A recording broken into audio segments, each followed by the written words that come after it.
आज का हमारा टॉपिक है ऑर्डिनल यूटिलिटी एनालिसिस और इंडिफरेंस कर्व एनालिसिस। जी हाँ दोस्तों, आज के इस वीडियो लेक्चर में हम जानेंगे कि ऑर्डिनल यूटिलिटी एनालिसिस क्या होता है।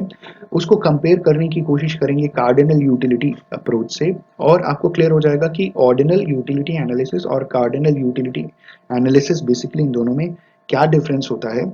इंडिफरेंस कर्व एनालिसिस को भी स्टडी करेंगे और हम अगले लेक्चर में कवर करेंगे इंडिफरेंस कर्व स्केड्यूल और ग्राफ की मदद से। ठीक है, तो इस लेक्चर में हम बेसिकली एक कॉन्सेप्ट समझने की कोशिश कर रहे हैं कि ऑर्डिनल यूटिलिटी बेसिकली होता क्या है और इंडिफरेंस कर्व एनालिसिस होता क्या है। आइए इसको समझते हैं ताकि आगे के कॉन्सेप्ट्स और अच्छी तरीके से समझ में आए।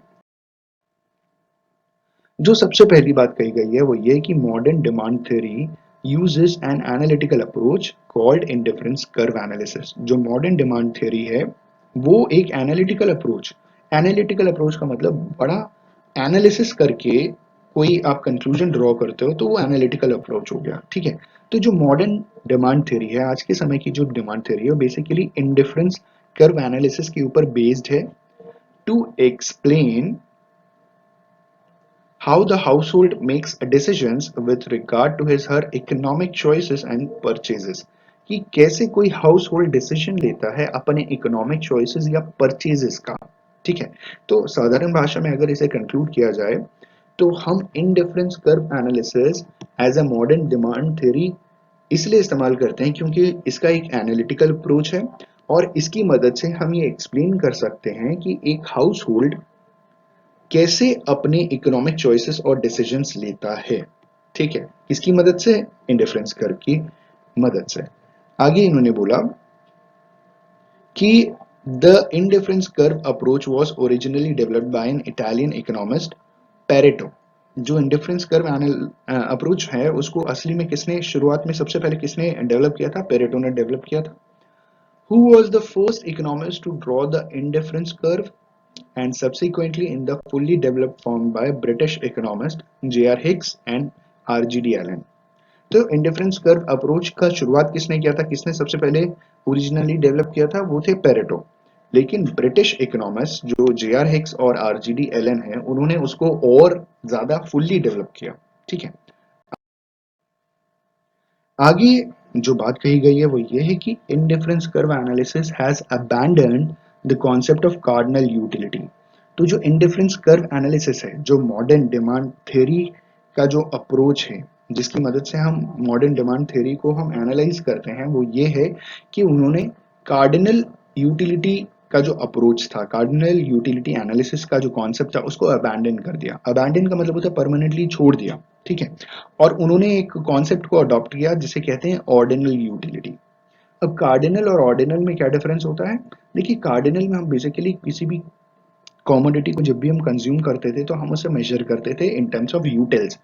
कि किसी भी चीज को कंज्यूम करने के बाद मुझे 10 यूटिल मिला, फिर दूसरी यूनिट कंज्यूम करने के बाद 8 मिला, फिर तीसरी यूनिट कंज्यूम करने के बाद 6 मिला, ऐसे कार्डिनल यूटिलिटी अप्रोच में था।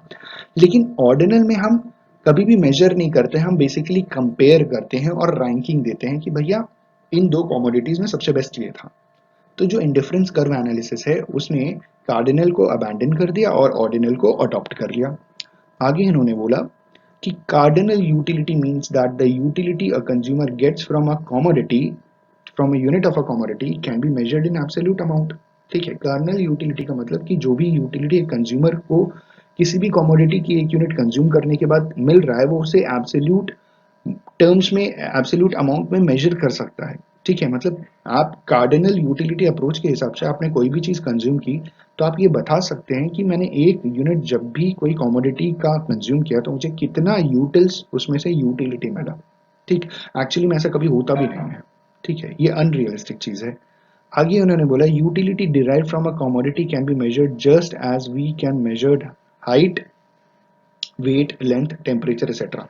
तो कार्डिनल यूटिलिटी में बेसिकली जो कमोडिटी की यूटिलिटी जो भी हम उस कमोडिटी से डिराइव कर रहे हैं उसे हम मेजर कर सकते हैं, जैसे height, weight, length, temperature etcetera, इसकी तरह मेजर कर सकते हैं। लेकिन असली में तो ये होता नहीं है। In other words utility can be expressed in cardinal number such as 1 2 3 4 etcetera. तो अब आप समझ गए कि कार्डिनल यूटिलिटी में बेसिकली क्या होता है। पहली बात ये अनरियलिस्टिक कॉन्सेप्ट है। दूसरी बात ये है कि हम इसमें से जो भी यूटिलिटी हमें मिलता है उसे हम एब्सोल्यूट टर्म में मेजर कर सकते हैं। तीसरी बात ये है कि जो भी मेजर हम करते हैं वो नंबर में मेजर करते हैं, कार्डिनल नंबर 1 2 3 4 5 6। ठीक है, इसके आगे हम बात करते हैं। Indifference curve analysis, on the other hand, is based on idea of ordinal utility. Indifference curve analysis ordinal utility के आइडिया के ऊपर बेस्ड है। अब ये होता क्या है, जरा इसको समझते हैं। The term ordinal means ranking or ordering like first, second और third. तो ordinal का मतलब क्या हुआ कि हम रैंकिंग कर रहे हैं या ऑर्डर दे रहे हैं, जैसे फर्स्ट, सेकंड, थर्ड, इस तरीके का। ठीक है, तो ऑर्डिनल यूटिलिटी में हम क्या करते हैं, रैंकिंग या ऑर्डरिंग।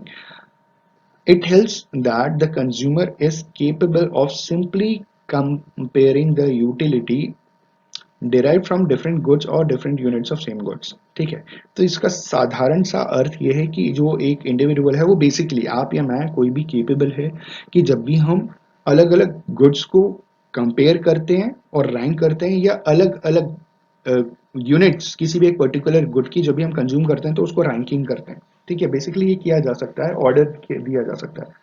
इसके आगे इन्होंने बोला कि in other words, ordinal utility does not require that the consumer should be in a position to measure the utility in quantitative terms। इन्होंने बोला कि साधारण शब्दों में या दूसरे शब्दों में ये कहा जा सकता है कि ऑर्डिनल यूटिलिटी में कभी भी कोई कंज्यूमर इस पोजीशन में नहीं होता कि वो यूटिलिटी को मेजर कर सके नंबर के टर्म्स में। ठीक है, वो यूटिलिटी का नंबर बता सके। हम कार्डिनल में तो नंबर बता सकते हैं, लेकिन ऑर्डिनल में हम कभी भी इस सिचुएशन में नहीं होते या इस पोजीशन में नहीं होते कि अगर किसी एक पर्टिकुलर कमोडिटी को अगर हमने कंज्यूम किया तो उसको हम नंबर के टर्म्स में बताएं। ठीक है, तो ऑर्डिनल आपको क्लियर हो गया होगा।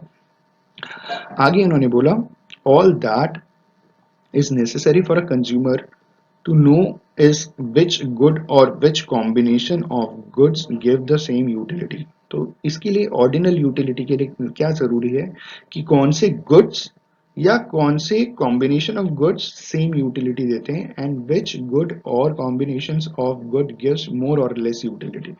तो ऑर्डिनल यूटिलिटी में बेसिकली कंज्यूमर को ये बात मालूम होनी चाहिए कि कौन से गुड्स या कौन से combination of goods same utility देते हैं, बराबर की यूटिलिटी मिलती है, और किस कॉम्बिनेशन ऑफ गुड्स में आपको कंपेरेटिवली कम या ज्यादा यूटिलिटी मिलती है। ठीक है, ये बात एज अ कंज्यूमर आपको ऑर्डिनल यूटिलिटी में मालूम होनी चाहिए, और बेसिकली हम कंपेयर करके बता सकते हैं कि कौन सा कॉम्बिनेशन सही है, कौन सा कॉम्बिनेशन ज्यादा यूटिलिटी देने वाला है और कौन सा कॉम्बिनेशन कम यूटिलिटी देने वाला है।